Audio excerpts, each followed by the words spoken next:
Semoga hadir hari ini bukan karena judul materinya, bukan.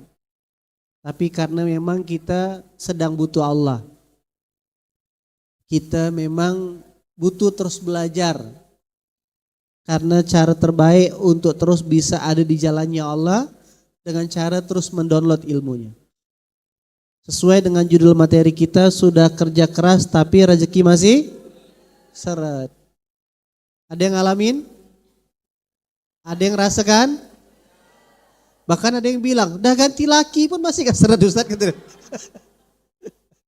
Udah 2 kali ganti, 3, 5 dari 5 kali ganti laki. Masih gak seret Ustaz? Apalah dosa saya nih kata dia. Maka saya mulai dengan satu kisah. Nanti saya ngajak emak-emak dan bapak-bapak semua mikir. Ada sepasang suami istri di zamannya Rasulullah. Akhirnya mereka nih ngeluh lah. Suamiku, iya istriku. Ya kan? Bukan kayak Roma dan Ani nih. Roma, iya Ani. Enggak. Wahai suamiku, cobalah kau tanya, datanglah ke majelisnya baginda Rasulullah. Tanyalah ke beliau, macam manalah cara kita nih ngubah hidup. Baiklah kata suaminya nih. Datanglah suaminya di pojokan belakang. Mendengarkan nasihat Rasulullah. Rasulullah menyampaikan benar adanya rezeki itu berbanding lurus dengan ketaatan. Akhirnya selesai majelis, sang suami menghadap ke Rasulullah. Ya Rasulullah, ajarkanlah aku nih, apalah yang harus aku lakukan untuk merubah rezeki di rumah tanggaku. Aku udah punya anak, aku ingin mencukupi dan membahagiakan dia. Kira-kira apalah jawaban Rasulullah? Apalah kira-kira? Pernah dengar kisah ini? Rasulullah tak bilang pergilah ke tempat orang kaya minta duit dengannya, enggak. Rasulullah tidak bilang sholatlah, enggak. Rasulullah tidak bilang ke masjidlah, tidak. Apalagi Rasulullah bilang pergilah ke pasar bahagia, belum ada waktu itu. Belum ada. Apa kata Rasulullah? Benar kau pengen kaya? Pengen berubah rezekimu? Benar, kata si laki-laki. Akhirnya tampak Rasulullah ada seorang di pojokan di belakang. Ya udah gini Jak. Malam ini selesai pulang ini kau coba bawa tamu itu ke rumahmu. Dia sepertinya sedang kelaparan. Bingung lah si orang miskin ini. Aku nih kekurangan rezeki. Tapi malah disuruh bawa musafir. Suruh makan ke rumah. Ya. Suruh bawa musafir makan ke rumah. Nah akhirnya bawalah. Tapi karena si suami ini tak bantah dengarkan nasihat Rasulullah. Pergilah dia bawa si musafir makan ke rumah. Begitu sampai ke rumah, didapatinya jatah makannya nih tinggal dia bertiga, suami istri sama anak. Jatah makannya nih tinggal 1 porsi sebenarnya, dia harus bagi 3. Akhirnya begitu sampai ke rumah, dia kode-kode sama istrinya. Wahai istriku, Rasulullah memerintahkan aku untuk kasih makan. Apa yang mau kita kasih makan? Kita jadi kurang. Ya udahlah, ikuti aja kata baginda Rasulullah. Akhirnya kawan-kawan, apa yang terjadi? Supaya tamu itu tidak juga merasa tidak enak. Pas sampai di rumahnya, si suami pura-pura betulkan lampu strongkeng, lampu rumah tuh. Sehingga matilah lampu tuh. Dalam kondisi gelap, sang suami mengatakan silakanlah makan. Nah, ini makanannya. Ternyata jatah makan malam mereka dikasihkan kepada si tamu tadi. Sambil mereka nak beranak dengan ada meja ada piring di atas meja makannya, pura-pura makan, gitu loh, membunyikan kelentang, kelentung gitu lah. Gimana saudaraku, nyaman? Nyaman. Sampailah makan tentu habis, baru nampakkan lampu strongking, nyalakan. Dan ternyata kenyang kau, kenyang, balik lagi lah orang itu ke masjid. Dan suami istri keluarga itu tidur dalam kelaparan di malam hari itu. Oke? Nah akhirnya besok subuhnya mereka datang, suami itu datang ke masjid. Dari kejauhan Rasulullah cuma senyum. Selesai majelis Rasulullah menepuk orang itu dan mengatakan, saudaraku selamat, Allah tersenyum melihat apa yang kau lakukan tadi malam. Oke? Sampailah akhirnya pulang, saudagar itu tiba-tiba orang itu balik, suami istri balik masih dalam keadaan lapar. Tiba-tiba dijumpai orang di tengah jalan lagi minta tolong. Ternyata yang minta tolong perjalanan panjang ini hanya butuh air, ya kan? Dan dia adalah seorang saudagar kaya yang memang sudah niat dalam perjalanannya, siapa yang ngasih aku aku mau pingin ngasih dia kepingan koin emas ini. Dan atas izin Allah, dia yang ngasih saudara itu, musafir itu dan wasilah ngasih koin dikasih itu, dia dapat kepingan koin emas yang jumlahnya banyak sekali dan membuat dia kaya dalam hitungan satu malam. Oke. Dapat pesannya? Apa yang dilakukan orang itu? Oke. Nanti kita putuskan sama-sama. Ada kisah yang lain di zaman Nabi Musa. Tadi di zaman Rasulullah. Jadi kisah nyata. Suami istri juga datang ke Nabi Musa. Wahai suamiku, mintalah. Nabi Musa itu kan bisa ngomong sama Allah. Mintakanlah ke Allah untuk bisa mengayakan kita. Akhir Nabi Musa bilang ke Allah, wahai Nabi Musa, mintakanlah ke Allah, ke Tuhan kita. Kau kan bisa ngomong langsung agar kami bisa punya kekayaan, kecukupan rezeki. Ngomonglah Musa, ya Allah, ini ada suami istri minta kekayaan. Macam mana wahai ya Allah? Baik, kata malaikat berunding sama Allah. Lalu Allah titipkan kekayaan kepada pasangan suami istri ini. Dengan catatan, kata Allah, bilangkan dia, wahai Musa, aku kasih dia kekayaan, tapi jatah dia nikmati kekayaan ini cuma 1 tahun saja. Maka begitu dia ditakdirkan kekayaan, dia menikmati kekayaannya, ya kan? Menjelang detik-detik terakhir kekayaannya, ya kan? Sang istri bilang, wahai suamiku, tinggal beberapa bulan lagi jatah kita menikmati kekayaan.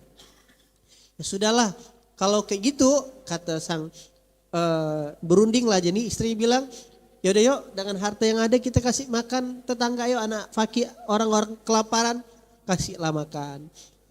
Selesai orang makan, orang lapar makan, apalagi yang harus kita buat nih wahai suamiku, kita kasih makan yuk anak yatim, kasih makan anak yatim. Siapa lagi nih, kasih makan para musafir. Sampailah waktu ini tentukan harta jatah rezeki sudah habis, tapi kok malah tetap bertambah rezeki dia. Ditanya Nabi Musa, wahai Nabi Musa, sesungguhnya sebagaimana engkau sudah janjikan kata Allah setahun, tapi kok ini sudah lewat hampir 1 bulan, kami masih merasakan rezeki yang cukup.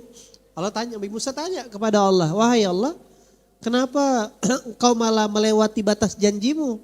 Sebagaimana engkau mengatakan cuma mengasih jatah rezeki setahun kepada suami istri tadi. Akhirnya Allah bilang ke Nabi Musa, wahai Musa, bagaimana aku bisa membatasi atau menghentikan rezeki kepada hambaku yang dia menjalankan apa yang aku mau, yaitu menginfakkan rezeki yang sudah aku berikan kepadanya. Maka aku harus tetap menunaikan kewajiban dan tetap menjadikan dia kaya. Nah, dari 2 cerita ini, apa yang bisa disimpulkan? Banyak orang tahu cerita ini. Maksudnya banyak orang tahu hikmah seperti ini. Kalau nak kaya sedekah. Tapi orang lebih suka bersedekah atau nerima sedekah? Lebih suka sedekah atau nerima sedekah? Ya, orang lebih suka menjadi pemberi hadiah atau nerima hadiah? Maka tak kaya-kaya. Ternyata rezeki itu bukan, jadi kerja keras itu adalah faktor terkecil dalam mempengaruhi rezeki kita. Coba ulangi, kerja keras itu penyebab paling kecil dalam jatah rezeki kita. Sementara pengorbanan itu adalah jatah terbesar yang mempengaruhi rezeki kita. Gitu kata kunci rahasianya. Mulai nyambung? Nah, atas izin Allah, mama-mama yang perhatikan, yang membersamai Ismu Yaya dari awal berdiri, yang ada fotonya waktu pertama kali bagian paket yang kotak-kotak tuh, waktu peletakan batu pertama, lihat? Ada kan? Coba bunda-bunda perhatikan. Itulah Allah suruh kita ikro, melihat. Kita mulai pembangunan.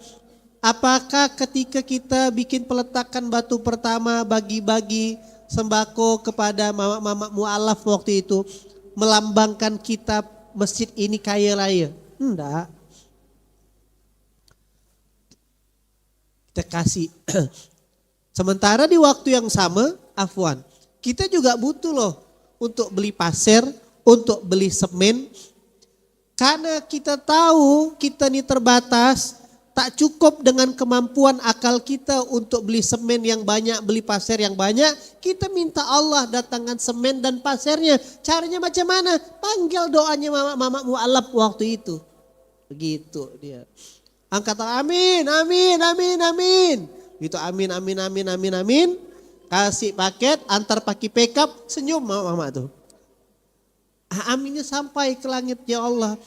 Atas izin Allah tak sampai setahun masjid kita dijadikan, dipakai. Ada masjid udah bertahun-tahun tak jadi-jadi. Kenapa? Karena tak peduli dengan fakir miskin di sebelahnya, tak peduli dengan mu'alaf di sampingnya, tak peduli sama anak yatim. Maka Allah tak turunkan. Kalau aku turunkan, maka dia hanya untuk orang-orang dia saja. Mulai ngelihat? Apakah berhenti hanya untuk program mu'alaf? Kita buat lagi hadiah untuk pejuang nafkah. Doanya bapak-bapak yang ngaji pejuang nafkah itulah. Doanya dibuat lagi pasar bahagia, dibuat yatim bahagia. Akhirnya doanya sampai ke langit ya Allah. Jadilah apartemen 4 lantai 5 miliar. Jadilah asrama ahwat 3 miliar. Jadilah kebun kita yang dirobohkan lagi itu kena angin. Nah, coba ngelihat cara berpikirnya tuh. Bertambah lagi, dulu santri cuma 27, sekarang 100 yang ada di sini. Nah ini bukan lagi cerita. Mama-mama, bapak-bapak sedang ditontonkan bagaimana Allah mendatangkan keajaiban. Cuman hanya sedikit orang yang bisa ngambil pelajaran dan mengatakan iya ya. Sebagian lagi hebat ya, cuman bilang hebat saja, tapi tak mau jadi bagian merasakan keajaiban itu. Begitulah dia. Mulai paham? Nah maka ternyata berdasarkan tingkatan rezeki, kalau tadi itu kenapa sudah kerja keras rezeki masih seret. Ringkatan rezeki paling dasar itu namanya rezeki untuk makhluk hidup di surah Hud ayat 6. Itu rezeki paling dasar. Karena dia hidup dikasih rezeki sama Allah. Binatang melata pun dikasih rezeki sama Allah. Rezekinya apa? Cukup untuk makan. Cukup untuk makan. Nah itu rezeki orang manusia. rezeki untuk manusia, rezeki untuk orang hidup. Di atas manusia, rezeki untuk orang beriman. Apa yang dikasih Allah untuk orang beriman? Bukan hanya makan, tetapi dikasih sedikit ketenangan sama Allah. Yang lain bisa makan sih, tetapi rumah tangganya tidak bahagia. Alih-alih seringkali cekcok hanya gara-gara masalah duit. Cekcok hanya gara-gara masalah hobi. Nah itu dia. Itu apa yang dicabut Allah? Karena dia cuman hanya sekedar hidup. Tapi tidak terlalu beriman kata Allah. Di atas orang beriman, rezekinya orang bertakwa. Nah, dia sungguh-sungguh dia orang bertakwa nih. Jadi dia bukan hanya sekedar percaya, bukan hanya sekedar datang mengaji, bukan hanya datang ke majelis ilmu, tapi dia juga ngajak orang karena perintahnya bertakwa. Istiqomah.